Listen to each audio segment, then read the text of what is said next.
Hello everybody and welcome to the Ocean Impact Podcast.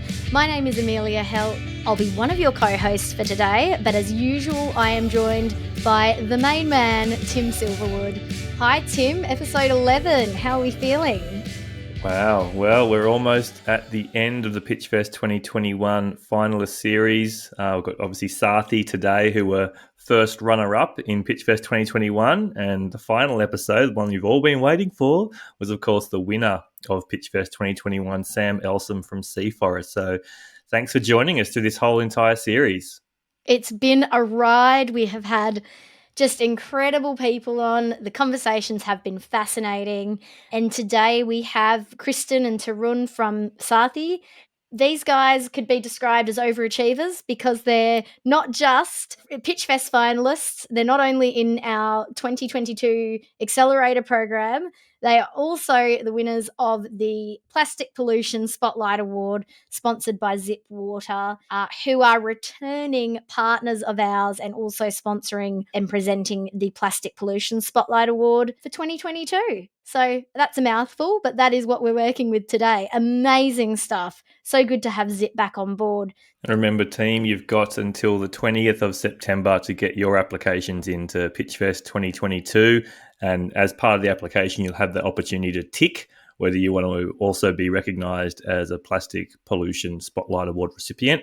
Got a bunch of Spotlight Awards this year, and also, of course, the New South Wales Ocean Innovation Award presented by the New South Wales Department of Environment. So very exciting. It's really nice for us to be able to, spotlight the different areas of ocean health and different concerns and challenges. And, Saathi, they're not only Spotlight Award winners, they're also obviously the runners-up. Just an incredible startup doing amazing things. This episode was actually a little emotional listening to the story, particularly for Tarun. Yeah, I really love with this episode and this business model, it is that nexus between social issues, social impact, and of course, ocean impact and environmental impact. Realistically, the ocean impact part of this story is that they're making wonderful sanitary products that are made from the earth and therefore can go back to the earth with no impacts. And in countries like India, where waste management is really quite often lacking and results in materials just being moved around to areas of least or most convenience for humans, but least convenience for the planet in many examples, which means it cascades down through waterways into the ocean. So the fact that their products are fully compostable, made from waste materials from the bamboo and banana industries, just incredible. But what I really love, I suppose, is that nexus where you've got the social issues around providing employment and huge opportunities for women in India, but also accessibility to sanitary products, because that, to me, I guess that's where we're getting into that really emotional story, is where you learn about some of the cultural challenges and cultural taboos around menstruation in countries like India, and I'm sure many other cultures around the world. It's really heartbreaking, and that's where Tarun's story, which he shares really emotionally, is just kind of like, for someone like myself and maybe you, Amelia, a little bit eye-opening that this can sort of be taking place in 2022. But alas, that's the world that we live in. Yeah, and I mean, for me, this episode is one that I was very excited for. These are products that women all over the world use. And, for me, the episodes that stick with me throughout this series are the ones where we get to dive into this huge kind of varied impact when they address one problem or even two problems, but you actually result in a far wider impact. In this case, Saathi doesn't just address plastic pollution and access to sanitary pads. It also provides additional income to farmers, provides employment to women, which also means more girls can go to school because mum has extra income.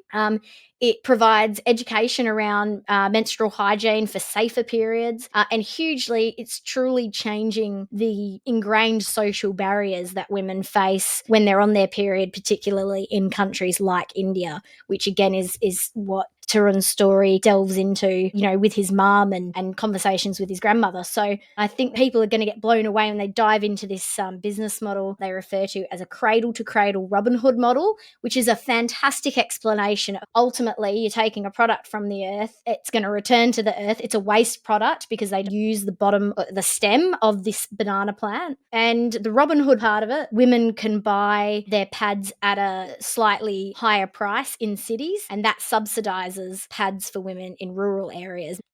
I probably have listed about 10 benefits of this model and of this particular startup. That's insane. That's a lot of impact.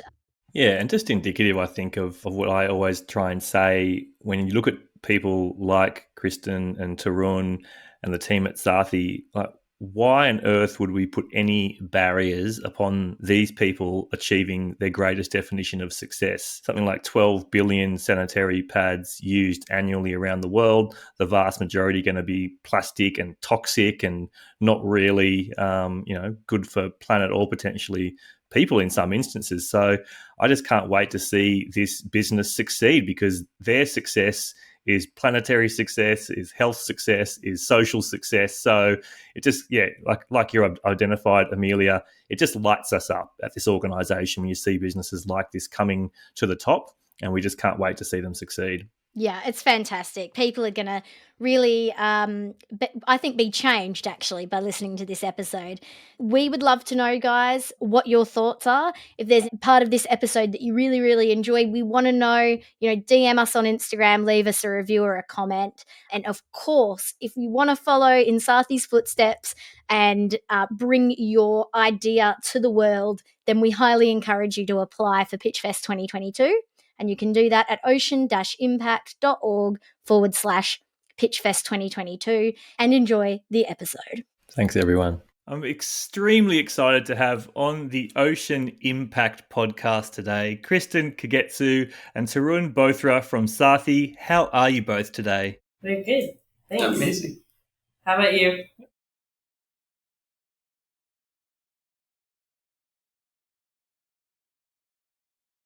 2021, where you were, of course, the runner-up and the recipient of the Plastic Pollution Solution Spotlight Award. So we're here today to talk all about the incredible work that Saathi does. How about we get started with just you telling us a little bit about the problems that you're solving? There's many problems, I guess, that you're solving with your solution, but those specific related to the environment and to the ocean. Yeah, for sure. So we started Saathi in order to address lack of access to menstrual products and do so in a sustainable way. And at first glance, maybe people would think, well, how does that have anything to do with the ocean? So basically, we're looking at reducing ocean plastics and plastic pollution in general, but specifically, sanitary products end up in the ocean. You can see videos of that all over YouTube and TikTok. Beachgoers finding sanitary pads, tampons, etc. on the beach, and so it's one of the top items that's found that is made of plastic, and plastic only degrades over time into little microplastics. And so if we can eliminate these products from the start, like from the manufacturing, that's kind of one of our goals. So looking at solving the plastic pollution problem or ocean pollution problem in a slightly different way. Right. So let's go a little bit deeper. So we're talking about sanitary products, menstruation products that currently, the ones that are on the mass market, contain plastic, vast amounts of plastic and a range of chemicals. And of course, if you're in regions that lack effective waste management and infrastructure, they're ending up in the environment, they're ending up in those rivers, waterways, and the ocean. So tell us about what makes your product so different. What Saathi is doing is a product which is 100% compostable and biodegradable as well. Within 6 months after using it, once you use the product and then you throw it, with the bacteria which is on it because of the menstrual blood and the bacteria in the environment, will start decomposing it within 6 to 18 months if it is thrown out there in a landfill or a litter.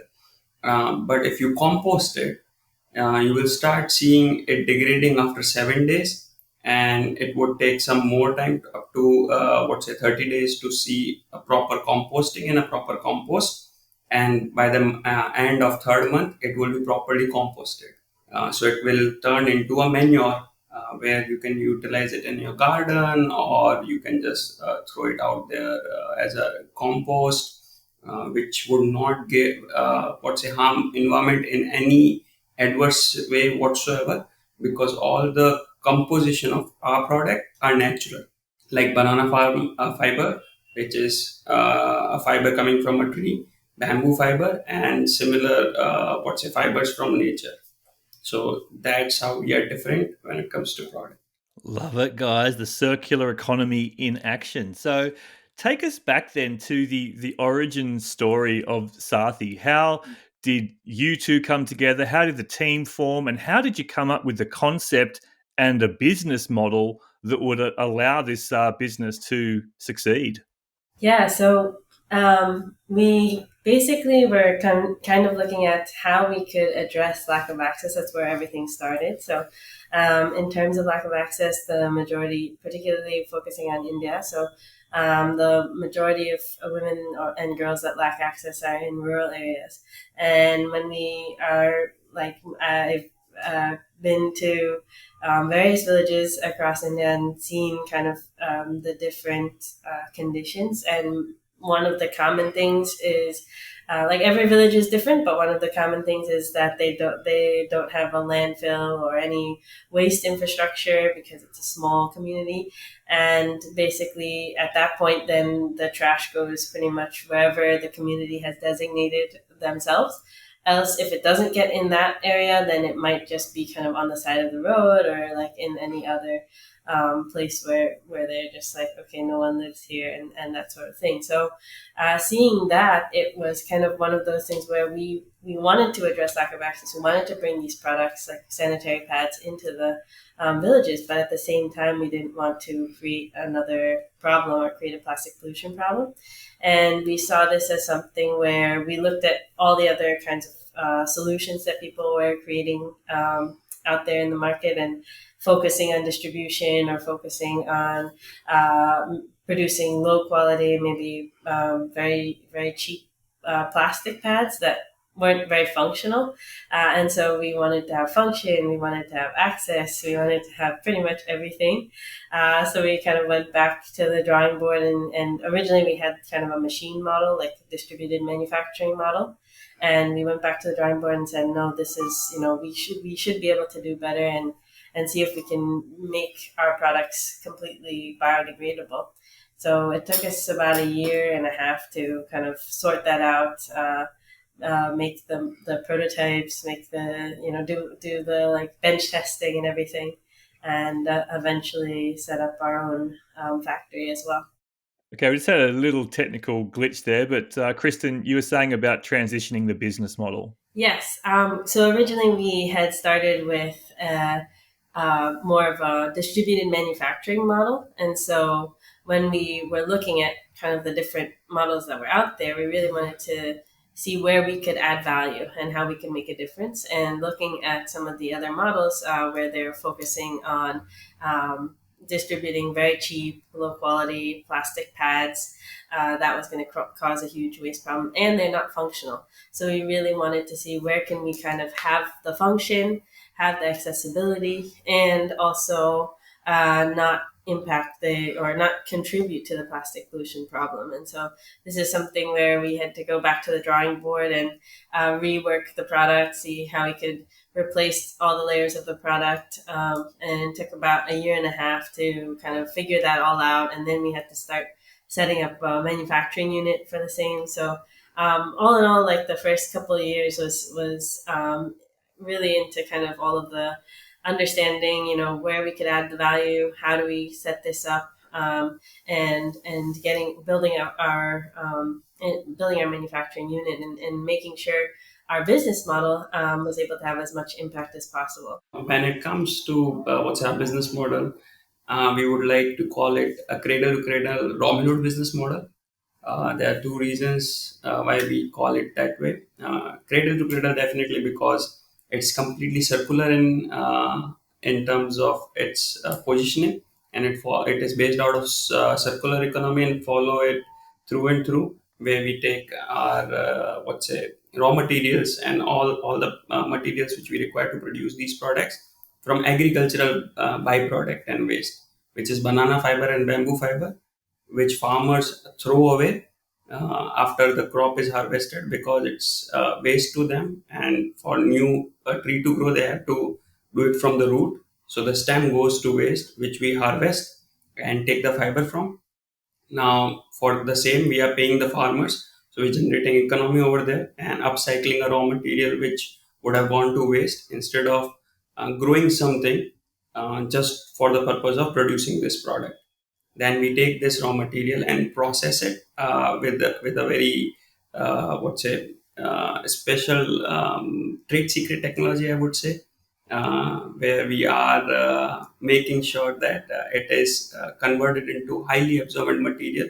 And our factory is a zero waste factory, one of its own kind, where there is no waste that is going out of our factory, which is either plastic or any other harmful material. It is just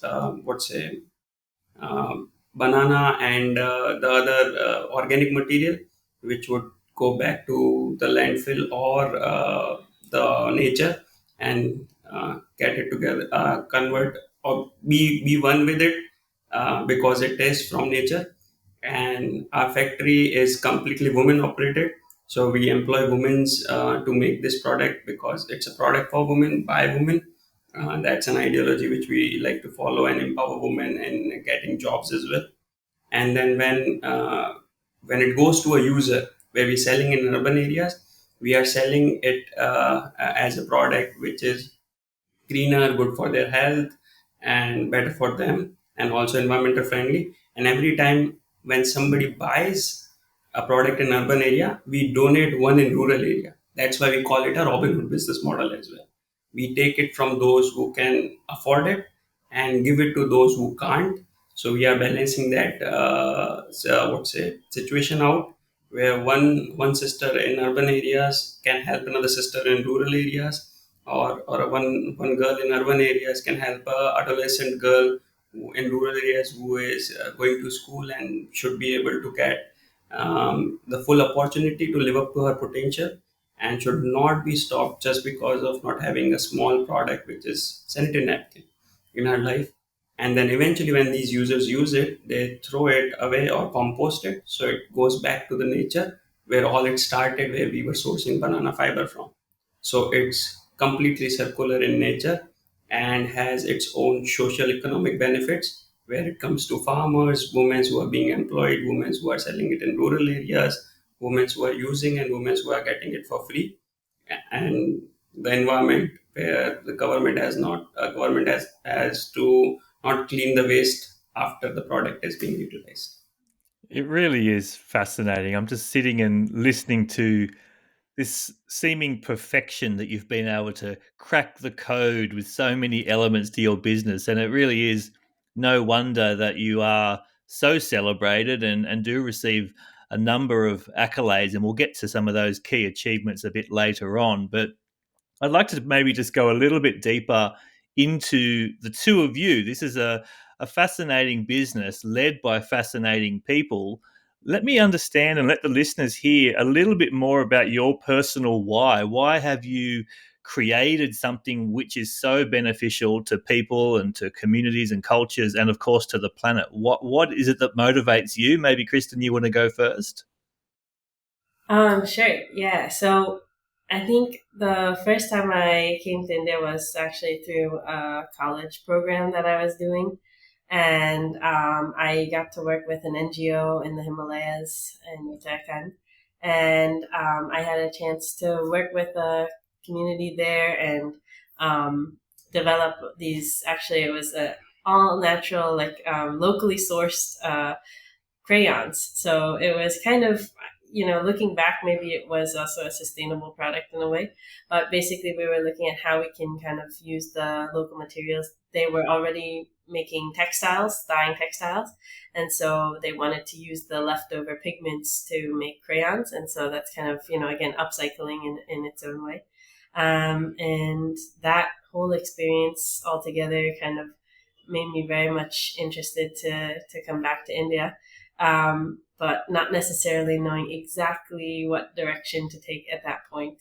And that's one inkling of it. And then the other part is I had also had a chance to work on a waste management and recycling project in Nicaragua. And that was, we were writing some proposal to the UNDP for a new, model for the waste management. And that was kind of my interest in like what happens to all the waste. We went on the garbage route, we went on the recycling route, we sat in the garbage truck, and seeing like, okay, so it's nice to think about, okay, how can we collect it better, how can we recycle it better, but how could we also not have it in the first place? Because at the end of the day, the manufacturers are the ones that are making all these things that we end up either having to throw away or discard or recycle. And everyone's talking about how it's so hard to get people to recycle, or to even, once you get the people to recycle, to actually recycle the thing. So it's like, okay, so this somewhere is not making sense, I think. And so between, I think, multiple experiences over time, I think trying to see how to combine them in as many ways possible is how I became so passionate about all the issues that we deal with here at Saathi. And Tarun, I've heard you somewhere talk about some very personal experiences that are part of your motivation, but I'll let you tell a bit of your story as to why you're so passionate about solving this problem. Sure. I have both reasons to be, I have multiple reasons actually to be part of Saathi. But two most prominent, I would say, which made me stick around and do it are, while I grew up, I've seen a lot of people making money and focusing on individuals' growth. And it is, I wouldn't say selfish, but I would still say that it doesn't impact people around you in a way it should. Because if you are able to generate some value for you and it does not do anything for the society or the larger group you are living in, that value really doesn't mean much. It just very narrow circle which is revolving around you, but not generating the greater value it could if it was thought correctly. I've seen that happening in my family where my grandfather has made sure that whatever he does, whether it's business or anything, he makes sure that the value is generated across the society. And while he is growing, his family business is growing, people around him are progressing in the same way. Maybe slower, maybe faster, but they are walking forward towards success instead of going backward in life, which made me understand that whatever I'm studying, and it was engineering while I was studying it, I thought that I could focus my energy and my knowledge into creating value which is greater than just a success for me, not just me, but for society, for people around me, because everything they do, it impacts me directly or indirectly, whether it is a cleaner on the street who is cleaning the street today. If it is not clean, then it's going to take me longer to reach to work, which could result into a simply a bad day for me, and maybe a loss of money. Similarly, somebody who is doing anything small in their life, though it is maybe they are getting paid for it, but it impacts my life in a way. So for me, it was very important to be able to do something where I can give back to society, and that's one of the founding pillars of our community, where we focus a lot on farmers, women, and people who are in need of something like this, and a technology which is for masses, not just somebody who have money in the pocket. Another thing is, sorry, I get a little bit emotional around that part. Always. Yep. So when it comes to my personal experience, I come from a very religious family. So in India, not a lot of people see menstruation as a very nice thing to deal with. And so when women menstruate, they're not allowed to touch or the food, go into the kitchen or drink from the same pot you're drinking, sleep on the similar bed you sleeping, or not even allowed to touch kids. So I was very young. I didn't know what menstruation is at that point of time. And I felt like my mother was treated differently and I couldn't understand why. So I had a fight as a kid with my grandmother saying that, well, what's the problem? Right?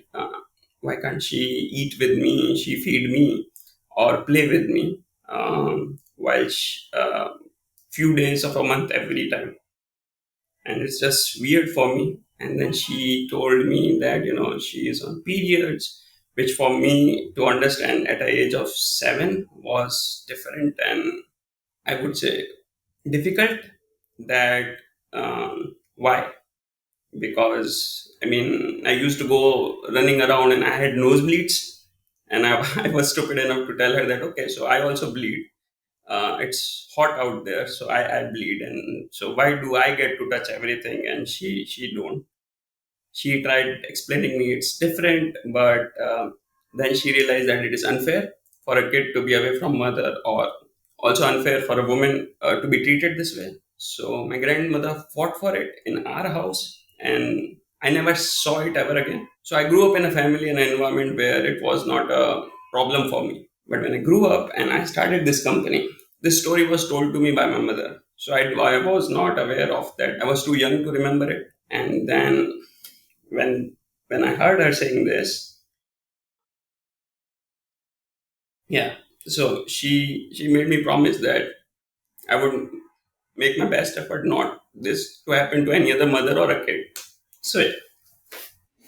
That really is just so fascinating, and thank you for sharing that, Tarun. And how does that then impact the business that you're building? Obviously, we're talking about a remarkable opportunity here to really disrupt and challenge some social norms that I'm sure everyone listening in would like to imagine shouldn't exist in 2022, but that must create its share of problems for you as a business. Can you talk, Kristen, to whether that continues to be a problem, or are things moving in the right direction? And if so, how quickly?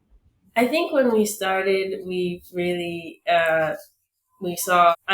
First there was not as much mass media attention around this as well, and so I think that is helping now a little bit. Like 2015, I remember people were like, "Oh, this is the year of the period," and even then, it was just only a few articles. Now I think it's like on Instagram, you can see some accounts here and there, things like that. So I do think there's more, and this is global too, not even just only India, but I think we're seeing a little bit more awareness about periods, or like openness to talk about it. And I think when we started, there was a lot more of the challenge of, okay, well, if you want to use our space, or you want to buy this, or you want to do that, and what are you going to do with it? And if we talk about menstruation, then it's like, oh no, this won't do. So I think that happened a lot more early on. And now I think we're facing maybe different concerns, maybe. So like we're looking at, okay, it is still a taboo. And so that's kind of on a customer basis. Maybe there are some people, like if we go to an event, we'll have a booth at the event, and some people won't be as comfortable to talk with us about the product, or would rather talk to like only certain people about this because it's a women's product and things like that. And so I think we're seeing kind of some progress, and then also still some challenges. I think there's still quite a bit to be done. I mean, there's quite a lot of things, I think, related to women's health in general that we're seeing, the situation that's going on in the US with Roe v. Wade and abortions and all of that is also a negative step in the wrong direction.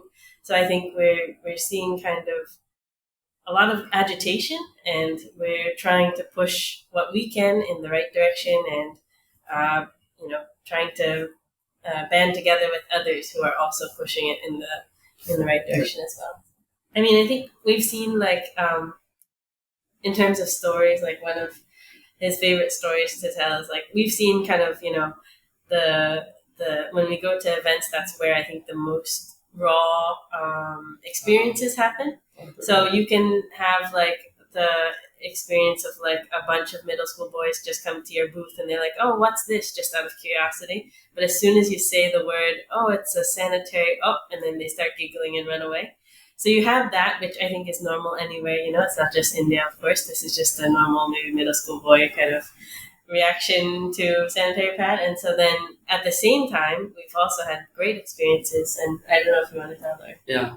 Yes. One of my favorite experience about going to a open discussion and a shop, a display shop where we are just selling sanitary napkins, which traditionally would be very orthodox in India, and then especially when they are sold not in a black bag or I would say covered product, it's just handed over to your hands like that, where everybody can see. That was the idea to break the taboo from Saathi, and that's how we started doing in-person sales. Wherever we were doing, we wanted it to be bold and a topic to be openly discussed, whether it's man or woman, doesn't matter, kids or older people, because it's something natural. This awesome thing happened. A father walked in. He would be somewhere around 45-year-old guy who walks in, goes around our whole shop and looks at everything, sees, understands it. I tried to talk to him and he was like, I'm looking. And he literally got all the information. Then I had few questions. He asked me those, and then he runs away. And we were wondering what just happened. Did I scare him off, or did I say something wrong? And then he runs away, and I'm seeing it. He goes away around 30, 40 feet, grabs a young girl, her hand, and then runs back with her to our booth. And she is 13. She is just entered her puberty. I would say very, very coincidental, this thing. And it's her second time having her period. So last month she would have had her periods for the first time. It's her second time. And her dad brings her to our booth and then start explaining all of it. And not let me do it, though I am the person who's selling this product, but himself does it. And put it as an example that, it should not be just mothers who should be helping their daughters out when they hit their puberty or they get their first period, but it could be fathers also. And tells why this product is good, what this company is doing, and everything, and then goes and grab her wife also, and then bring her, and then tell about the product to her as well. And to us, it was a very, very mesmerizing moment, because I haven't seen, especially middle-aged men doing it. Youngsters might be open to the idea, but not middle-aged man, and not in India definitely, or other developing countries. So for us, it was an awesome day, I would say, and a very, very good success that we provided that platform for the father and daughter to be able to experience it together. And then we got to see it. And this was at our very first booth ever. So this was the first time we ever launched the product, and we didn't have any idea what to expect, because we're in Ahmedabad, which is not the biggest, one of the top 3 or 5 cities in terms of India. And so we're like, okay, well, we don't know what the crowd will be like or anything. And everyone blew our socks off. We just had run out of product it was 3 days, a 3-day booth, and we had run out of product already by the second day. And so we're kind of trying to figure out how to get product in the middle of the day. But it was a great experience, a lot of very interesting interactions with people, and we still have some like memories and memorabilia from that first event, I think. So What a successful achievement. A great segue to talk about more achievements. That was a really fantastic one. But yeah, if you wouldn't mind just detailing a little bit more about those sort of milestone moments that you've had in your journey to date. And on the back of this, we'll then start talking about some of the challenges. And occasionally people have a lot more challenges to talk about than achievements, but let's see how you go. yeah, I guess some of our major milestones was at first deciding to pivot our whole business model from being distributed manufacturing to actually focusing on the product and having our own manufacturing unit. That was a big decision for us. The second one, I think, was having the prototype in hand, and then realizing we wanted to get machinery, but we wouldn't be able to bring machinery into my apartment, which is where we heard kind of doing the like basic prototyping. And so thinking, okay, well, now's the time. We better get a factory for that. And getting the factory was another big achievement that took some efforts and lots of driving to find the right location and those sorts of things. And then I guess selling online for the first, well, selling in this event was our first time ever selling the product in real life. And then from there, we started selling online. And we launched on Earth Day, so that's our favorite thing. Is the timing was very perfect in that way, and then I guess we had only made one size of sanitary pad, which is quite unique for a sanitary pad brand when you're supposed to have at least like 4 or 5 sizes. And so we had that for quite some time because we had to develop the new size. And so I guess that would be then launching new fibers and new materials. And yeah, I mean, these are kind of major milestones. Moving from, I would say, more of a manual setup in Kristin's apartment to a fully fledged automatic factory was another key achievement for us, where we could produce more and serve more women and a better quality product. And best part about it is that biggest happiness behind it is that when you walk in, you see a lot of women working in the factory and the care they put in to make this product, right? Because they know that it is going to another sister or another mother or daughter who's going to use the product is overwhelming. That's another achievement, I would say, where we actually one day was just counting how many employees we have and realized 75% of staff, whether it is the factory or the office, is women. And it happens to be, it was never intended, but it happens to be that way. And then at that point we coined it that we will gonna keep on doing this to employ more and more women and have the talent and ability to do something for other women. So yeah, that. And we launched banana fiber products. Then we also launched bamboo fiber products. So that's another key milestone. We have completed, so we started this 1 million pad mission, where we were supposed to distribute 1 million pad in rural India for free. And fortunately, it's just not 1 million, but 2 millions already been distributed, and we are growing strong and gonna go more and more as we go ahead.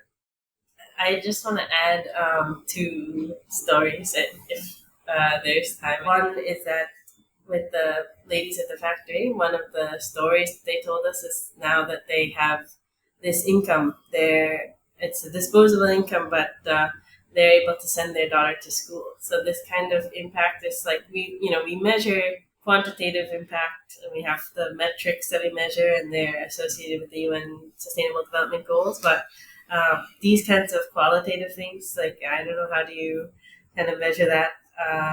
But I think that generational change is pretty amazing, and then even like I think in rural areas also we're seeing women are really interested in this kind of product because regular products because they just degrade over time, and they take hundreds of years to degrade. They get dug up by the local animals, and so if you have a compostable product, it will actually completely decompose, and that's something they really like about this product. So even if they're not talking about it as, oh, this is a biodegradable product, but they're talking about it in terms of, oh, well, this is better for me and my community and my my health. So it's the same result as getting across, but maybe different words. We're going to move on to challenges in a sec, but I just wanted to have one quick sort of sidestep over to, the addressable market for your product. I think I read on your website, you're talking about 12 billion sanitary pads being used annually in India. So clearly you've got a huge market out there, but how does that sort of get offset, I suppose, with your production capabilities? And maybe you can talk a little bit to sort of where you're at now and where you want to get into the future in terms of your capability to start to meet that addressable market. Sure. Well, we are a very small fragment of that market, I would say, because it's half the world's population we are talking about, right? Which uses this product. Now, India alone uses 12.3 billion, and that is also very fragmented. Incredible India, diverse India, I would say. We have income segments people can't imagine, two income segments people would not want to imagine. So it's diverse in terms of culture, it's diverse in some of income segment, and diverse in some, in terms of beliefs. So to have a brand, to build a brand in India is quite difficult. So yes, and then there is there is a huge difference between not just having access to product but also the education about the product. Considering menstrual hygiene was a very hush-hush topic and still is, a lot of people won't want to talk about it or would not go around searching for it. So educating them about the product is a bigger challenge, I would say, and also a roadblock for us to grow faster, because as more and more people talk about it, the more education they get, the more they get to know about the product, and that's how you expand in the market. And it is like something of very personal use. So even though you market it, you do advertisement, even if you run ads on TV, it wouldn't matter unless a person hears from another person that this product is good enough to use. uh, then only they will start using and trusting it. It is like a razor for guys. Hey, I've been using but XY brand, which does really great. Uh, you should use too, and that's how it goes. Same with the sanitary pads and the other intimate products. So yes, where we would want to be, yes, definitely we are looking at a scale up where we are serving more than 3.5 million users per month, and be able to save more than 80 metric tons of plastic every week, not month, but every week, which is almost 200 and 300 metric ton of plastic a month. That's kind of skill we are looking at, and then that's what I'm talking about. Just a step up, scale up, and when we multiply it, because there are a ton of inquiries we have as a company, especially from international market, which are highly developed. When it comes to, let's say, Australia or New Zealand or America or UK or other European countries, which already are consuming a lot of organic products, a lot of plastic-free products. The market is developed somewhere around in the range of 45% to 60%. There is a huge demand for our product over there, and that's what we are trying to cater. And I'm happy to say that currently we are present in 10 plus countries, and then we are growing strong and expanding as well. Fantastic. Yeah, it really is just so exciting, and we cannot wait to see all the future success. But yeah, we were going to have a little diversion before just around some of those challenges, and maybe we can start to almost loop this into that moment where we can start to share some of your wisdom and personal experiences with other founders and entrepreneurs. So talk about some of those challenges and maybe wrap it up into some of those key learnings that might help people navigate their own impact entrepreneur journey? Yeah, I think the challenges that we faced that are most memorable till now, I think in the early days, were just a lot of people kind of giving opinions about how we should, you know, set up our company and that sort of thing. So setting it up, meaning design our business model and all of that. And so I think one of the major things was looking at it from the perspective of, you should only focus on health, or you should only focus on environment, not both. You can only look at how to address lack of access, but not think about the plastic pollution. Otherwise, it won't work. And I think we were just very stubborn in a way, but kind of really had convinced ourselves, at least, that this kind of model should be possible given what is out there, what resources are available. This kind of model should be possible. We can have the impact, and we can be profitable eventually, once we scale and all these things. And so we were, trying to overcome those naysayers, you can say. So I think in that way, if you have done your homework and if you kind of model it out and understand what it is that you're really trying to solve, I think in that way, stick to your. You do take feedback. We did take feedback also, but I think in some ways you do have to kind of stick to your goals if you've done your homework, right? So that's one challenge and advice together, I suppose. Do you have any thoughts on anything? Sure. I mean, Kristen did talk about organizational challenges, and that's great. I'll talk about as an entrepreneur, what challenges you would face, definitely. As a company, you would face a lot of it, from competition to marketing challenges to sales challenges, definitely. But as much as a company and the idea matters, so does the people behind it. A mediocre product with a great team can do wonders, while even greater products with mediocre team or a team which is not dedicated can't do anything. So that goes without saying that you should have the best of people out there for focusing as a company. And then it goes back to the pillars of the company, which are founders, because if you are a leader, your team is going to follow you, definitely. And you should be able to be the shield, be the razor sharp blade, or whatever you call it, against the world for your team, and keeping it strong. And if you are getting into social entrepreneurship, especially, there are a few things you want to make sure that you don't take for granted. One thing is your work-life balance, because this burns you out. It burns you out to an immense extent that, because people sometimes who are taking social entrepreneurship as a path to forward, they're good by heart. They forget that they have to focus on their health as well, including us, eating on time, giving their mental health some proper attention, having a good sleep, because we are very passionate about doing good by people, giving back to people, and then we forget that if we don't last long, neither would the impact, because we are the one doing it. So you need to take care of yourself and don't burn out. And don't get into social entrepreneurship for the glory of it. Never do that. I've seen a lot of people doing it and failing miserably.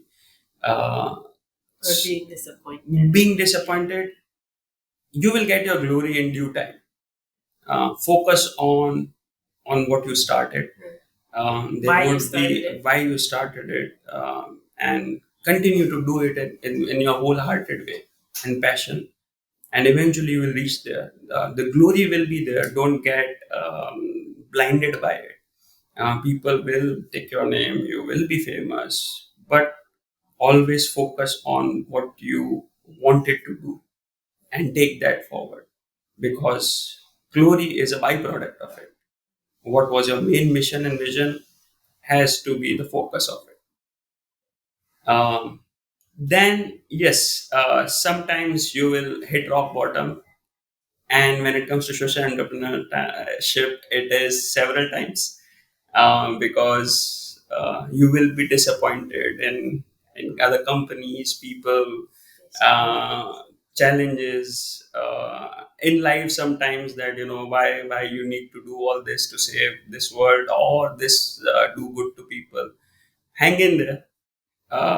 It is going to turn around. Not today, not tomorrow, but someday. Because the world did not uh, became this world in one day. It became how it is in overtime. And those things which were done, which needs to be undone, or those things which are done and which needs to be carried forward, would require also a lot of time.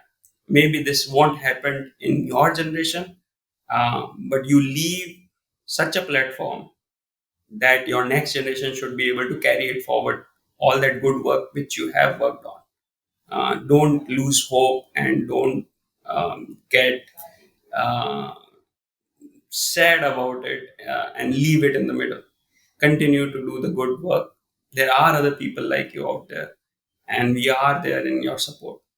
I think finding community is helpful, like communities of other entrepreneurs who can kind of talk with you about the challenges. And then I think also seeing like a change that you want to make, leaving a legacy in a way, that's what drives us. I mean, we really want to create actually system change, and that's more than we want to be more than a product company. We want to create some kind of system change, and I think that's something where we're seeing, this is a long, we're in it for the long haul, I guess. But Yeah, yeah, it's not a 2020 cricket match. Let's just say it's a straightforward test match for those countries which like cricket, like India. They would understand, and those who not. It's not a morning soccer game. It's the, what do you call it? It's the Super Bowl if you're into football. It's the Premier League. Yeah, it's the long one. Yeah, Super Bowl or Premier League. You have to wait till the end. Who is the winner? But the worth is the journey, because winning doesn't mean anything. The journey means more. Thanks, guys. You've really wrapped up some lovely words of wisdom there. So, look, we are moving towards the end of the podcast, and I suppose we'd love to hear from both of you. What is the next 12 to 24 months of Saathi's journey looking like? Maybe you can talk to what you're working on now, or what you plan to work on in the future. If it's not too confidential, we'd love to hear where you're heading next. Yeah, one of the things that we're working on right now is a new form of plastic credits, because going back to the origin story of why we started Saathi in the first place, it was to address plastic pollution. And these days, people are talking about carbon credits and plastic credits. But the two kinds of plastic credits that exist right now are focused on collection and recycling. And so we want to propose, just once again, instead of just looking at waste management and recycling, which are the original two kind of things that we were inspired by in the beginning, how can we encourage people to say, well, you know what, if I'm going to put my money into a plastic credit, why don't I try to put it into something that will actually eliminate this plastic in the first place, because then I won't have to bother to collect it or recycle it later, and spend more money on that side. And we're not, we're not so idealistic that we think that there will be no plastics to recycle, because recyclable plastics have their own role to play. But I think we can all think about it from the perspective of the more we look at manufacturing and say, well, what can be replaced and what can't, right? So we can reduce the amount of volume that goes into either of these ones that are harder to deal with. So single-use plastics and recyclable plastics, let's just try to reduce it as much as possible so we can go ahead and try to make that impact. Yeah. Product-wise, we have a few things up our sleeve, but probably can't disclose it at this point. Okay, I would say we'll drop some hints on social Yeah. media, and then so follow along on social media. No, look, thank you guys, and that's just really exciting about the plastic credits, and really like the rationale behind that thinking there, Kristen. So we certainly look forward to where that journey takes you, it takes Saathi. But look, we are getting towards that time when we need to sort of wrap things up. So maybe over to you. There's some things that you really wanted to talk about today that you haven't had the chance to yet, and once you finish with those final words, just tell the listeners where they can follow the journey and support Saathi. We'd love to hear from you. I guess just two last things. We definitely owe a lot of our success and recognition and those sorts of things to the supporters we've had throughout our journey. So we've had a couple since the beginning of our journey. So that's want to give a couple shout outs to MITD Lab, Asia Society, the Cardio Women's Initiative Awards, and a couple others who have really been there since the beginning. And of course, we're really excited to now be working with you guys at Ocean Impact. So we're looking forward to the end of this phase of our journey, because I think we're looking at how we can really build up the impact that we have in the ocean space. I think this is really something we're excited about as well.